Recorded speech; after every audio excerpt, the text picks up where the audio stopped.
Big Boss Malayalam season 7 live അപ്ഡേറ്റ്സിലേക്ക് സ്വാഗതം. അങ്ങനെ സീസൺ 1 വിജയിയായ സാബു മോൻ ബിഗ് ബോസ് ഹൗസിൽ എൻ്റർ ചെയ്തിരിക്കുകയാണ്.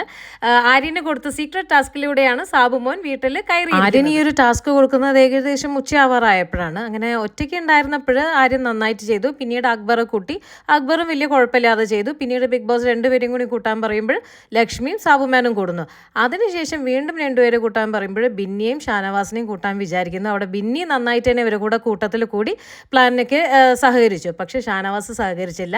അതിന് പകരം ഷാനവാസ് അത് നേരെ പോയി ആദിലയോടും നൂറയോടും ചെന്ന് പറയുന്നുണ്ട്.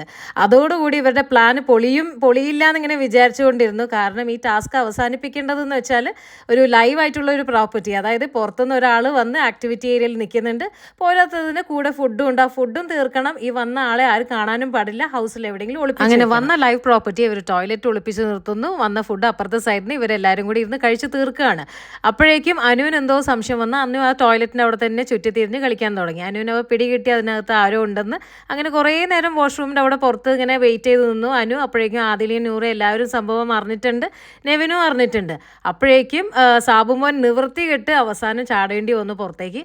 പക്ഷേ ഭാഗ്യവശാൽ അപ്പോഴേക്കും മറ്റവർ ഫുഡ് തീർത്ത് കഴിഞ്ഞിട്ടുണ്ടായിരുന്നു. പിന്നീട് സാബുമോനും വീട്ടുകാരും ലിവിംഗ് ഏരിയയിൽ വന്നിരിക്കുന്നു. ബിഗ് ബോസ് പറയുന്നു ആര്യനും ടീമും വിജയകരമായിട്ട് ഈ ടാസ്ക് പൂർത്തിയാക്കിയെന്ന്.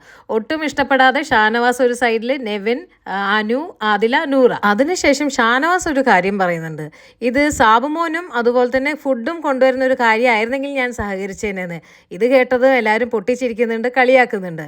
ഷാനവാസ് സത്യം പറഞ്ഞാൽ അംഗീകരിക്കാൻ ഒട്ടും മനസ്സില്ല. ഇനിയിപ്പോൾ ടാസ്ക് മനസ്സിലാവാനിട്ടാണോ എന്താണോ എന്നറിയില്ല.